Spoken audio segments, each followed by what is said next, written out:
laboratory part of quality control. What is quality control in a lab? Means the report which will be uploading or approving or giving it to the patient should be a quality checked report. So this is the meaning of the quality control. So NMC has prescribed a specific 2 competencies for the quality control, and there will be skill certification of 14.21 of quality control in your practical in the upcoming week. So what is the quality? Quality is defined as the degree to which the set of inherent characteristics fulfill the necessary requirement to meet a defined standard. Means एक standard define है, हमको उस level पर हमारी quality या जो हमारा requirement है वो maintain करना है. So that is the meaning of the quality. तो टोटल क्वालिटी मैनेजमेंट में आप क्या होता है, प्रोसेस हम पहले प्लान करते हैं कि कौन सा स्टैंडर्ड हमको फॉलो करना है. हम हमारी लैब में 15189 2022 के ISO स्टैंडर्ड फॉलो कर रहे हैं. ठीक है, देन प्लान करते हैं, देन उसका एक प्रोसीजर बनाते हैं, देन फिर हम क्वालिटी कंट्रोल लगाते हैं, देन फिर उसका असेसमेंट होता है, देन फिर यदि उसमें कोई एरर आती है, NC मीन्स नॉन कंफर्मेटिव आते हैं, तो हम उसको इम्प्रूव करते हैं. तो ये होता है आपका total quality management. Then quality control एक लेबोरेटरी के अंदर एक स्टैटिस्टिकल प्रोसेस होता है जिसमें हमारा जो प्रोसेस है एनालिसिस का और पेशेंट को जो हम रिजल्ट दे रहे हैं उसकी मॉनिटरिंग होती है. ठीक है, तो ISO 9000 के according the quality control is a part of quality management focused on fulfilling quality requirement. ठीक है, क्वालिटी रिजल्ट्स में आपका इंस्ट्रूमेंट, रिएजेंट, मेथड कौन सा यूज हो रहा है, इन सब का प्रिस्क्रिप्शन ऑलरेडी गिवन होता है कि ये स्टैंडर्ड है जिसको आपको मीट करना है. देन क्वालिटी अश्योरेंस ओवरऑल जो सिस्टम होता है उसे हम बोलते हैं क्वालिटी अश्योरेंस, जिसमें हम टेस्ट की एक्यूरेसी देखते हैं एंड उसका प्रिसीजन देखते हैं. ठीक है, तो quality assurance overall management plan है एंड क्वालिटी कंट्रोल एक एनालिटिकल मेजर है जिससे हम कोई भी डाटा है उसकी क्वालिटी मेजर करते हैं. तो quality assurance is a tool and quality assurance is a system overall management of all the data, and quality control is a process to analyze that the data is up to the particular standard. ठीक है, तो quality assurance में from the point of view of the lab आपके 3 processes होते हैं, pre-analytical, analytical and post-analytical. Pre-analytical में क्या होता है, पेशेंट आएगा, आपका सैंपल देगा, देन आप उसका सैंपल लेंगे, देन उसका ट्रांसपोर्ट और फिर जब वो लैब तक, तो सैंपल लेने से लेके लैब तक पहुंचने तक होता है आपका प्री एनालिटिकल. एनालिटिकल में क्या होगा, पेशेंट का सैंपल आया, आप यदि उसको सेंट्रीफ्यूज करना है तो आप वो सैंपल को सेंट्रीफ्यूज करके देन टेस्ट लगाएंगे. ठीक है, जब वो टेस्ट लगा लेंगे तो that is the analytical process. फिर जब रिजल्ट आया एंड उसने आपने पेशेंट को दिया एंड उसकी रिपोर्टिंग करी, वो आपका पोस्ट एनालिटिकल हो जाएगा. सो pre analytical, analytical and post analytical. ठीक है, तो क्वालिटी कंट्रोल में क्या होना चाहिए, 4 राइट 8 होने चाहिए. मीन्स आप राइट टेस्ट लें, जो टेस्ट है वो प्रॉपरली राइट करें. ठीक है, फिर पर्टिकुलर जो उस टेस्ट के लिए 2 स्पेसिमेन रिक्वायर्ड है, आप वो पर्टिकुलर, यदि सीरम का रिक्वायरमेंट है तो आप सीरम लीजिए, यदि ब्लड सैंपल रिक्वायर्ड है तो आप ब्लड सैंपल लीजिए. फिर देन आपको पेशेंट की प्रिपरेशन कैसे करनी है. यदि फास्टिंग का सैंपल है तो आपको पेशेंट को एक्सप्लेन करना है कि आपको 12 घंटे तक कुछ नहीं खाना, आपको चाय भी नहीं पीनी, क्योंकि पेशेंट को समझ में नहीं आता कि चाय पीना भी फास्टिंग कंडीशन नहीं होती. तो पेशेंट को प्रिपेयर करना है कि आपको सिर्फ सुबह पानी पीना है, चाय, दूध, ये कुछ लिक्विड नहीं लेना. ठीक है, तो मिनिमम 8 to 10 आवर्स की फास्टिंग होनी चाहिए. देन आपको टेस्ट का मेथड पता होना चाहिए, देन उसका रिजल्ट आप कैसे उसे रिपोर्ट करेंगे, उसकी रेफरेंस वैल्यू वो होती है कि मतलब कितनी उसकी नॉर्मल वैल्यू को हम रेफरेंस वैल्यू कहते हैं. ठीक है, देन कितने टाइम में आप रिपोर्ट कर रहे हैं एंड उसका पर्टिकुलर प्राइस क्या है. टेस्ट बहुत ज्यादा हाई नहीं होना चाहिए, और बहुत ज्यादा लो भी नहीं होना चाहिए, अफोर्डेबल होना चाहिए to the normal person. Then pre analytical stage में आता है आउटसाइड द लैब जो होता है, जिसमें आपके nursing staff, doctor, patient, phlebotomist वो होते हैं जो सैंपल कलेक्ट करते हैं, उनको हम फ्लेबोटोमिस्ट कहते हैं। ठीक है, इसमें इन्वेस्टिगेशन कौन सी रिक्वायर्ड है, रिक्वेस्ट फॉर्म मींस उसमें पर्टिकुलरली क्लियरली मेंशन होना चाहिए कौन कौन से टेस्ट हैं। देन पेशेंट को पास प्रॉपर इंस्ट्रक्शन होने चाहिए, पेशेंट को प्रिपेयर देन सैंपल कलेक्शन, उसका प्रॉपर हैंडलिंग सैंपल का एंड उसका प्रॉपर टेम्परेचर पे ट्रांसपोर्ट। ठीक है, तो सबसे पहले प्री एनालिटिकल एरर में क्या होती है, यदि रॉन्ग पेशेंट, यदि मान लो 2 नाम से पेशेंट है तो कभी भी पेशेंट की इंफॉर्मेशन 100 नहीं होनी चाहिए, सिर्फ नाम से नहीं चलेगा। You should specify the name, surname and the age. ठीक है, तो ये 3 क्राइटेरिया आपके पेशेंट की वाइल या सैंपल कलेक्शन पे या किसी भी डॉक्यूमेंटेशन पे ये मेंशन होनी चाहिए, name with the surname and with the उसका एज एंड जो स्पेसिफिक उसका यूडी नंबर है, मींस यदि ओपीडी पेशेंट है तो उसका ओपीडी नंबर, यदि आईपीडी पेशेंट है तो उसका आईपीडी नंबर। तो प्रॉपरली पेशेंट की आइडेंटिफिकेशन होनी चाहिए। देन आपका turn around time, turn around time means कितने देर में आपने सैंपल दिया और कितनी देर में आपने रिपोर्ट दी पेशेंट को, उसे बोलते हैं टर्न अराउंड टाइम या टैट। तो वो एक पर्टिकुलर फिक्स होना चाहिए ताकि पेशेंट को रिपोर्ट जल्दी मिल जाए। ठीक है, देन पेशेंट प्रिपरेशन, कि पेशेंट को कैसे आपको सैंपल कलेक्ट करना है। देन स्पेसिमेन एक्विजिशन मींस कौन सा आपको सैंपल लेना है, फिर सैंपल को ट्रांसपोर्ट कैसे करना है। देन कौन से वाइल में, एलिकोटिंग मींस कौन से वाइल में आपको सैंपल लेना है।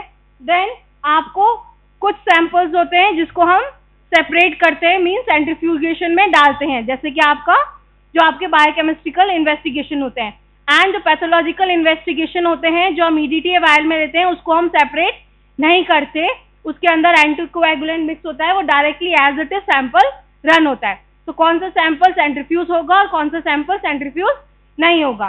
देन पेशेंट को रिकॉर्ड आपके पास होना चाहिए कि बाई चांस पेशेंट यदि आपके पास आए और उसके पास बाई चांस रिपोर्ट मिसप्लेस हो गई तो आपके पास उसका बैकअप होना चाहिए। देन टेस्ट आपका जो है वो प्रॉपरली लग जाना चाहिए। देन कौन कौन से वेरिएबल्स होते हैं, test conducted, patient identification, turn around time मैंने आपको बता दिया कितनी देर में सैंपल रीच हुआ और कितनी देर में आपने रिपोर्ट करा। Then laboratory logs, proper entry sample की। देन ट्रांसक्रिप्शन, यानी कोई सैंपल की ट्रेसेबिलिटी में वो हो तो उसे हम बोलते हैं ट्रांसक्रिप्शन एरर।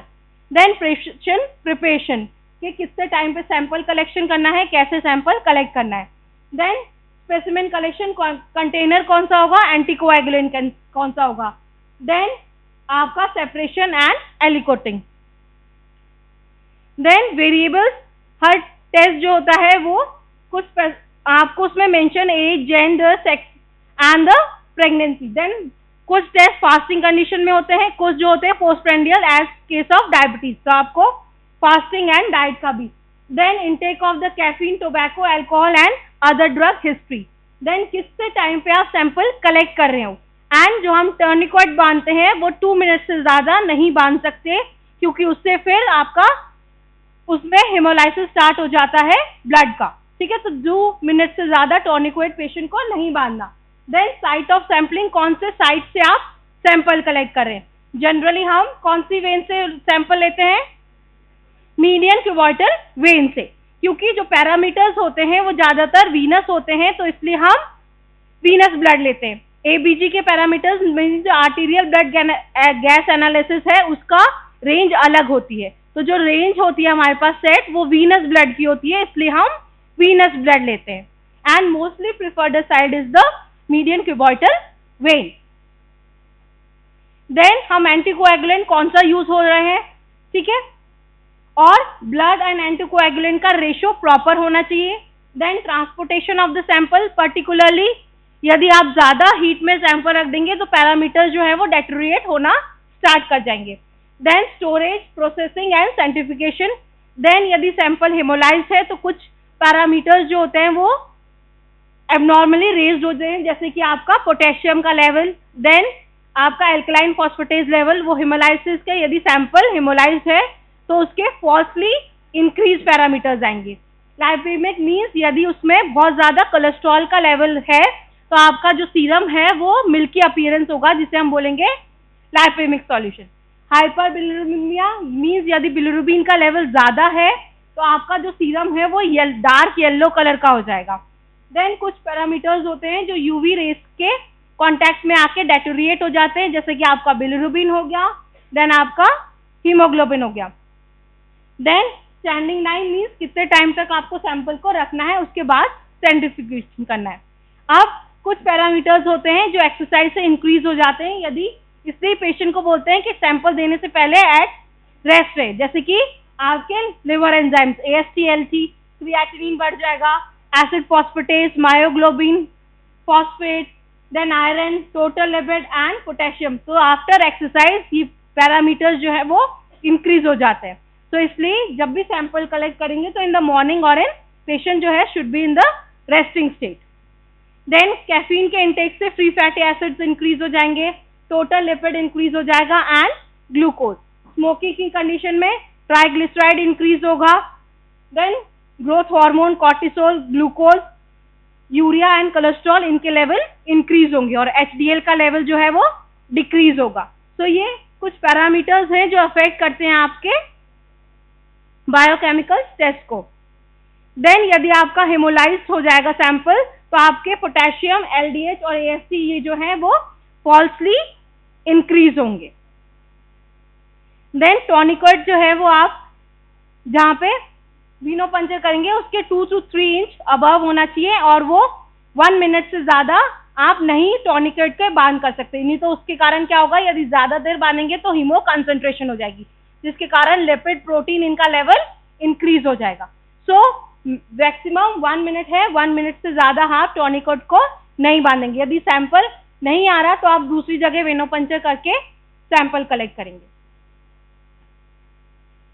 देन आप एंटीकोएगुलेंट सैंपल जो है उसको आप पहले सैंपल को क्लॉट होने देंगे, उसके बाद ही आप उसको सेंट्रीफ्यूगेशन में डालेंगे। यदि आप सैंपल क्लॉट नहीं हुआ उससे पहले आपने सेंट्रीफ्यूगेशन में डाल दिया तो वो प्रॉपर सीरम और प्लाज्मा अलग सेपरेट नहीं होगा, एंड जिसमें एंटीकोएगुलेंट डला है वो आपको तुरंत सेपरेट करना है। ठीक है, लाइट से आपको बिलिरुबिन एंड विटामिन A को प्रोटेक्ट करना है। देन कुछ पैरामीटर्स होते हैं जिसका सर्काडियन वेरिएशन होता है, जैसे कॉर्टिसोल जो लेवल होता है वो मॉर्निंग में रेज होता है, तो हमको जो ये वाले टेस्ट है इसमें टाइम का ध्यान रखना है। कॉर्टिसोल हम मॉर्निंग में लेंगे तो उसका वैल्यू ज्यादा होगा, इवनिंग में कम होगा। Same with the ACTH, sample यदि ACTH का मॉर्निंग में लेंगे तो उसका लेवल हाई होगा एंड इवनिंग में डिक्रीज होगा। ग्रोथ हार्मोन का इवनिंग में वैल्यू राइज रहेगी एंड मॉर्निंग में डिक्रीज रहेगी। देन रेनिन जो है उसका लेवल जो है मॉर्निंग में इंक्रीज रहेगा। एल्डोस्टेरॉन जो है वो पॉस्चर से चेंज होता है एंड कैटेकोलामाइन जो है हम 24 आवर्स का सैंपल्स लेते हैं, ठीक है, जिसमें उनका सिक्रीशन जो है कैटेकोलामाइंस का वो नाइट में डिक्रीज हो जाता है। तो ये पैरामीटर्स हैं जो कि टाइम के साथ वेरी करते हैं। देन एंटीकोएगुलेंट जनरली हम हेपेरिन यूज करते हैं एंड हेमाटोलॉजिकल टेस्ट के लिए एस्टिमेशन के लिए हम EDTA वायल यूज करते हैं। Fluoride vial, sodium fluoride vial हम किसके लिए यूज करते हैं, ब्लड शुगर एस्टिमेशन के लिए, क्योंकि फ्लोराइड जो है वो ग्लाइकोलिसिस को इनहिबिट कर देता है। यदि हम प्लेन वायल में सैंपल लेंगे तो हर 1 आवर में आपका 10 मिलीग्राम पर decilitre blood sugar level decrease हो जाएगा। ठीक है, तो इसलिए हम ब्लड शुगर एस्टिमेशन जो है वो फ्लोराइड में करते हैं, क्योंकि RBC जो है वो डिपेंड करते हैं ग्लाइकोलाइसिस पे फॉर द ग्लूकोज। तो आप ब्लड लोगे तो आपका धीरे धीरे, यदि आप फ्लोराइड नहीं डालोगे तो आपका ब्लड शुगर लेवल जब आप टेस्ट करोगे तो वो फॉल्सली लो आएगा। देन साइट्रेट वायल जो है वो हम कोएगुलेशन स्टडी के लिए करते हैं एंड ऑक्सिलेट जो है वो आपका हेमाटोलॉजिकल टेस्ट में ही यूज होता है। तो साइट्रेट बेसिकली कोएगुलेशन प्रोफाइल के लिए यूज होता है एंड EDTA आपका हेमाटोलॉजिकल होता है। देन माइक्रोबायोलॉजी में भी आपका प्लेन वायल का सैंपल जाता है एंड बायोकेमिस्ट्री में भी प्लेन वायल सैंपल जाता है without any anticoagulant. Then analytical stage में मीन्स आपका जहां पर लैब में सैंपल आ गया, जहाँ पे सैंपल की एंट्री होगी, देन उसका एलिकोटिंग होगी, देन आपका वो सैंपल इंस्ट्रूमेंट में रन होगा। ठीक है, तो उसमें कौन सा प्रोसीजर यूज हो रहा है, इसमें हम टेस्ट, जो भी टेस्ट रन कर रहे हैं उसकी स्पेसिफिसिटी, सेंसिटिविटी, एक्यूरेसी, प्रिसीजन, ये सब मेंटेन करते हैं। देन पोस्ट एनालिटिकल मीन्स जब आप टेस्ट को लैब से रिपोर्ट कर देते हैं, देन फिर वो पेशेंट को डिलीवर हो जाता है, एंड फिर हम पेशेंट से यदि कोई उसे कंप्लेन होती है तो वो हम उसको कंप्लेन नोट कर लेते हैं, जिसे हम बोलते हैं फीडबैक। ठीक है, तो एक्यूरेसी में क्या आता है, क्वालिटी एश्योरेंस में आपकी इंटरनल क्वालिटी आता है कंट्रोल और external quality control. Internal quality control means जो हम लैब में कंट्रोल रन करते हैं उसे हम बोलते हैं internal quality control. External quality control एक एक्सटर्नल एजेंसीज होती हैं जो कि आपका कंट्रोल सेंड करते हैं, जिसकी वैल्यू हमको पता नहीं होती, हम एज अ सैंपल उसको रन करते हैं, फिर हम उसकी जो वैल्यूज आती है वो उनको भेजते हैं, फिर वो बताते हैं कैलकुलेट करके Z स्कोर से कि आपकी वैल्यू नॉर्मल है या आउट है। इंटरनल क्वालिटी में, इंटरनल क्वालिटी कंट्रोल में आपका जो हमारी मशीन में जो रिएजेंट आते हैं उनका कंट्रोल आता है। तो हर टेस्ट से पहले हम कंट्रोल रन करते हैं और देखते हैं कि हमारे जो वो पैरामीटर्स है वो सही है या नहीं है, तो उसे बोलते हैं हम इंटरनल क्वालिटी कंट्रोल। ठीक है, तो उसके बाद इसमें क्या होता है, एक्यूरेसी एंड प्रिसीजन, कि आपका टेस्ट एक्यूरेट है और प्रिसाइज है। ठीक है, तो इंटरनल क्वालिटी कंट्रोल में क्या होता है, हम कंट्रोल रन करते हैं ऑन द डेली बेसिस ताकि हम अपना लैब का प्रिसीजन टेस्ट कर सकें। ठीक है, तो लैब में क्वालिटी कंट्रोल में पर्टिकुलर टेस्ट यूज कर जाते हैं कि टेस्ट आपका सेंसिटिव है, स्पेसिफिक है, एक्यूरेट है, प्रिसाइज है। कैलिब्रेटर मीन्स कोई भी नए टेस्ट को इंस्ट्रूमेंट में हम कैलिब्रेट करते हैं। Then control, then standardisation, then हम LJ चार्ट प्लॉट करते हैं, mean, standard deviation, CV means coefficient of variation and Westgard rule. So accuracy means क्या होता है, it is closeness to the true value. जो एक नॉर्मल वैल्यू है control की, उससे कितना पास आपका रिजल्ट आ रहा है जो आपने कंट्रोल का लगाया। एक वैल्यू नोन है, मीन्स मान लो 100। ठीक है, तो यदि आपका 100 आपका कंट्रोल आ रहा है तो उसका मीन्स वो एक्यूरेट है।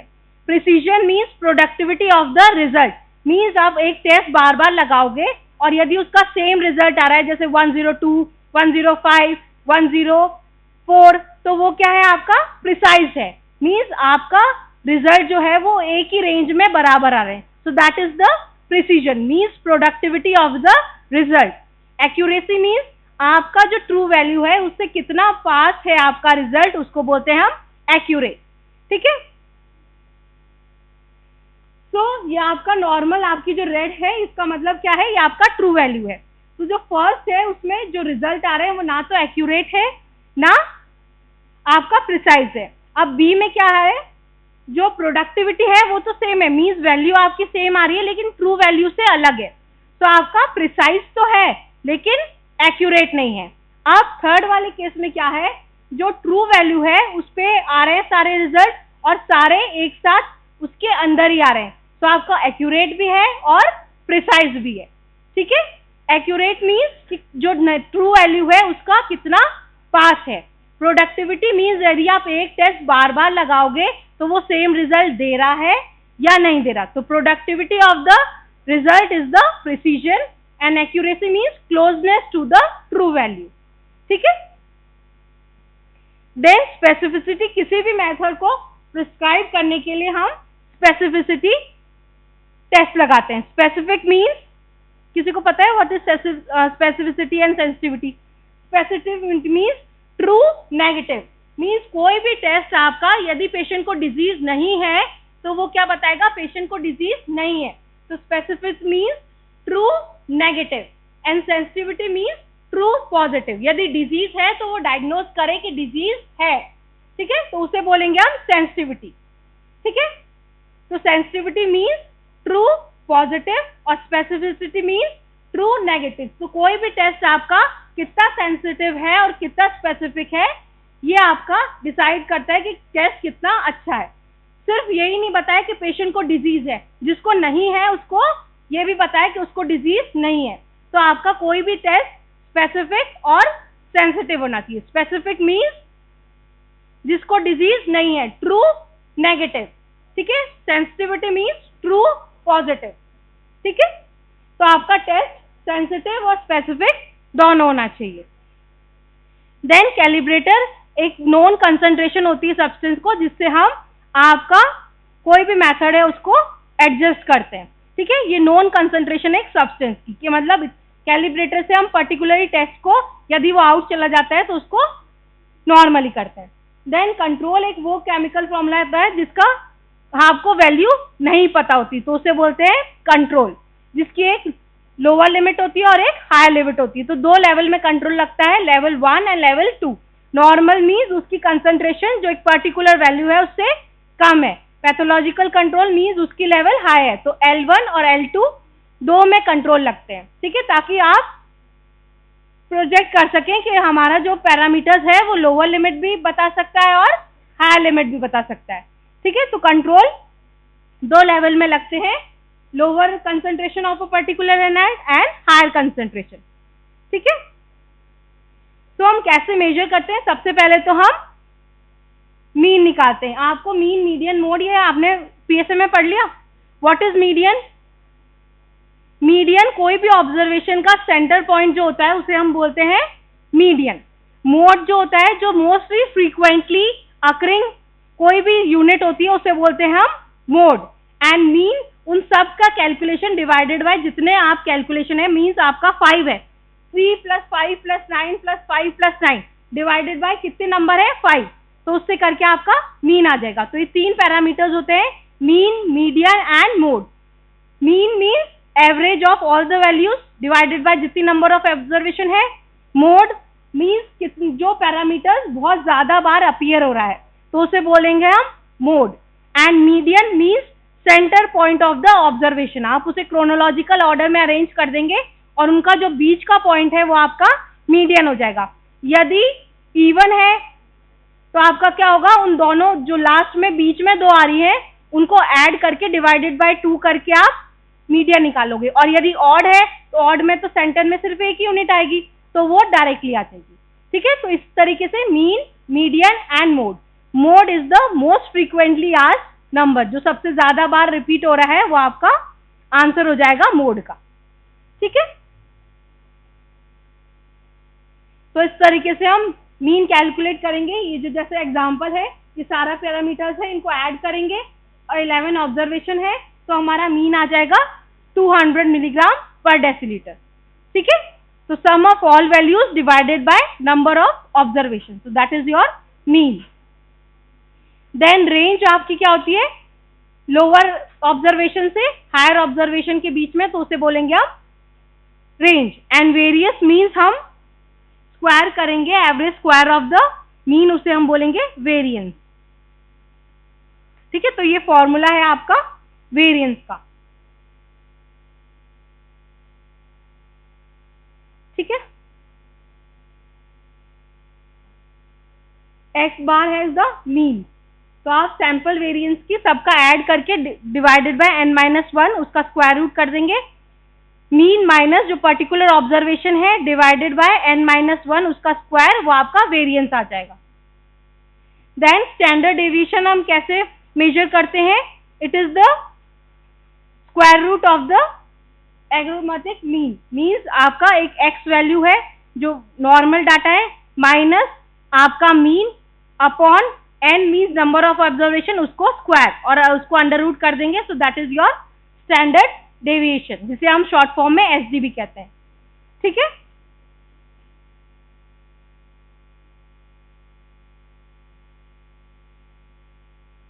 ठीक है। सो नॉर्मल डिस्ट्रीब्यूशन कर्व क्या होता है? नॉर्मल डिस्ट्रीब्यूशन हम प्लॉट करते हैं वैल्यूज को, ठीक है, जिसमें आपका ये जो u है मीन है, मीन से इधर वैल्यू कितनी आ रही है और उधर वैल्यू कितनी आ रही है, माइनस में कितनी आ रही है और प्लस में कितनी आ रही है, उसके बेसिस पर हम नॉर्मल डिस्ट्रीब्यूशन कर्व बनाते हैं, ठीक है। तो इसमें -2 से +2 तक क्या होता है, आपकी मैक्सिमम वैल्यूज ऑफ रिजल्ट आ जाती है, ठीक है। तो कोई भी वैल्यू हम लेते हैं तो उसको -2 LC से +2 LC तक नॉर्मल मानते हैं, ठीक है। ये जो आपका एक कोई भी वैल्यूज हमने प्लॉट करी, ये आपका मीन है, उससे -1 और -2 फिर +1 और +2 मतलब इनके बीच में आपकी सारी वैल्यूज फॉल करती है, तो उसको बोलते हैं नॉर्मल डिस्ट्रीब्यूशन कर्व। और मैक्सिमम वैल्यूज आपके -2 के अंदर सारी वैल्यूज कोई भी आप डालेंगे तो वो आपकी आ जाएगी। और इससे यदि अबव वैल्यू आ रही है तो उसके बाद इसका मतलब वो रिएजेंट या ये वैल्यू जो है वो इनकरेक्ट है। तो इससे हम एक प्लॉट करते हैं नॉर्मल डिस्ट्रीब्यूशन कर्व। मींस आपकी जो वैल्यू है, पहले आपने वैल्यू सेट करी, आपका एक जो आपकी वैल्यूज थी पहले आपने मीन निकाला, उससे आपने स्टैंडर्ड डेविएशन निकाल लिया, तो उससे आपने 2 स्टैंडर्ड डेविएशन निकाली, तो 2 स्टैंडर्ड डेविएशन आपने कैलकुलेट कर लिए। फिर आपने ग्राफ प्लॉट करा, यदि इसके बाहर वैल्यू जाएगी तो इसका मतलब आपका जो रिजल्ट है वो या जो टेस्ट है वो इनकरेक्ट है। ठीक है, तो उसे आप बोलते हैं नॉर्मल डिस्ट्रीब्यूशन कर्व। मींस इसके अंदर आपकी सारी वैल्यूज आ जानी चाहिए, इसके बाहर जाएगी तो वो इनकरेक्ट है। ठीक है, तो it is a set of data with normal distribution जो कि फॉल करते हैं आपके जो 95.55% है वो 2SD के अंदर फॉल करती है आपकी वैल्यू। ठीक है, आपको बस अभी इतने लेवल पे इतना ही पता होना चाहिए। फिर नेक्स्ट आप जब PSM में और डिटेल में पढ़ोगे तो वो आपको और डिटेल में एक्सप्लेन करेंगे। बस ये है कि आपका 2SD के अंदर जो कोई भी वैल्यू है वो 2SD के अंदर आनी चाहिए, यदि उसके बाहर गई तो वो आउट हो जाता है आपका टेस्ट का रिजल्ट। ठीक है, तो QC की जो रेंज होती है वो हम 2SD मीन्स के आगे 2SD तक हम नॉर्मल वैल्यू मानते हैं, उसके आगे यदि है तो उसे हम आउट मानते हैं। ठीक है, %CV is the coefficient of variation means standard deviation divided by mean into 100, उससे हम %CV निकालते हैं। ठीक है, तो कोई भी किसी भी टेस्ट का %CV जो है वो लेस देन 5% होना चाहिए ताकि वो आपका पर्टिकुलर क्वालिटी का टेस्ट हो। अब हम QC को मॉनिटर कैसे करते हैं? हम लेविंग जेनिन चार्ट जिसे हम LJ चार्ट कहते हैं, उससे हम QC को मॉनिटर करते हैं, जिसमें हम क्या वैल्यू पुट कर देते हैं, हम मीन की वैल्यू पुट कर देते हैं और उसके साथ में SD की वैल्यू पुट कर देते हैं, +2 SD तक हम वैल्यू पुट कर देते हैं, तो एक ग्राफ बन जाता है। ठीक है, जिसे हम बोलते हैं लेविन जेनिन चार्ट। तो जो भी हमारा टेस्ट से पहले हमने डेली QC लगा रहे हैं वो वैल्यू हम उसमें पुट करेंगे तो वो ग्राफ पे प्लॉट हो जाएगा। फिर हम देखेंगे कि आपका कंट्रोल जो है वो सही है या नहीं है। ठीक है, तो उसे हम बोलते हैं LJ chart means Levey Jennings chart, जिसमें हम QCs की वैल्यू पुट करते हैं, क्वालिटी कंट्रोल की जो वैल्यू होती है वो पुट करते हैं। ठीक है, so it is the graphical method of representing the control result and evaluation of the control whether it is out और विद इन द रेंज। इसको हम विद टाइम जो है वो वैल्यू पुट करते हैं। ठीक है, इस तरीके से मान लो यदि आपकी मीन की वैल्यू है 250, ठीक है, ये नीचे आएगा number of days and then ये जो रेड लाइन है ये आपका 2SD है। यदि इसके बाहर फॉल हो रहा है तो इसका मतलब आपका कंट्रोल आउट है। ठीक है, तो आपने डेली की वैल्यूज इसमें पुट कर दी, यदि इसके अंदर आ रही है मीन्स कंट्रोल सही है और यदि इसके बाहर आ रही है मीन्स कंट्रोल आपका आउट है। ये किसके बेसिस पर होता है? वेस्टगार्ड रूल के बेसिस पर। ठीक है, तो 95.95% आपका प्लस और -2SD के अंदर आपका कंट्रोल फॉल होना चाहिए। ठीक है, अब वेस्टगार्ड के रूल्स क्या होते हैं? सर्टेन रूल्स होते हैं जिसपे हम कंट्रोल के रन पे मैनेज करते हैं कि आपका कंट्रोल सही है या गलत है। ठीक है, अब 1-2S रूल मीन्स आपकी एक वैल्यू जो है वो 2S के बाहर जा रही है। ठीक है, तो उसमें हम क्या करेंगे, 2S के यदि बाहर जा रही है तो कंट्रोल क्या है आपका? आउट है। आउट मीन्स कि वो कंट्रोल जो है आपका सही नहीं है, तो लैब की कंडीशन में हम बोलते हैं कंट्रोल आपका आउट है। इन है मीन्स 2SD के अंदर आ रहा है तो कंट्रोल आपका इन है। तो यदि एक भी कंट्रोल 2SD के बाहर जा रहा है तो आपका कंट्रोल क्या है? आउट है। और यदि 2SD पे आ रहा है तो वो कंट्रोल वार्निंग में मीन्स आगे हमको उसको देखना है कि वो आगे जाके खराब हो सकता है, तो रिजल्ट हमारा अफेक्ट हो सकता है। तो फर्स्ट रूल हो गया आपका 1-2S, यानी एक कंट्रोल आपका 2SD से बाहर है। देन यदि आपका 3S, यदि 3SG से बाहर है तो वो ऑब्वियसली कंट्रोल आपका आउट है। अब यदि दो कंट्रोल आपके 2SG में आ गए तो इसका मतलब आपका कंट्रोल जो है आउट ऑफ कंट्रोल हो गया। एक बार जो यदि 2SG पे आता है तो वो वार्निंग होती है, और टू आपका कंट्रोल 2SG पे आ गए तो इसका मतलब वो आउट हो गया। ठीक है, तो 2S कंट्रोल मीन्स आपके दो कॉन्जिक्यूटिव कंट्रोल 2SG पर आए हैं। ठीक है, 1 2S मीन्स आपका एक कंट्रोल 2SG पे आया है। ठीक है, तो वो वार्निंग साइन होगा, हमको देखना है कि आपका बाद में सही आया नहीं है। 3S में आ रहा है, 3SG से बाहर आ 2SG से बाहर आ गया तो वो क्या हो गया, violation of the record means आपका कंट्रोल आउट है। अब यदि आपका दो कंट्रोल 2SG से बाहर आ गए तो इसका मतलब आपको कोई करेक्टिव एक्शन लेना है। ठीक है, यदि एक बार 2S आ गया तो कोई रैंडम एरर हो सकती है। ठीक है, देन थर्ड होता है आपका 4S रूल मीन्स आपका दो बार कंट्रोल जो है, 4 बार कंट्रोल जो है वो 2SG पर आया है। ठीक है, जो आप येलो साइन देख रहे हैं है ना, 3SG तो मीन्स आउट है। यहाँ पे पहले 2 बार आया, फिर एक इधर आ गया एंड एक लोअर साइड आया, एक हायर साइड आ गया, तो ये क्या हो गया, 4SG रूल हो गया। ठीक है, 4 कंट्रोल जो है वो 2SG पर है। ठीक है, तो ये आपका 4SG रूल हो गया। देन 4-1S मीन्स आपके 4 कंट्रोल जो है वो 1SG में आ रहे हैं।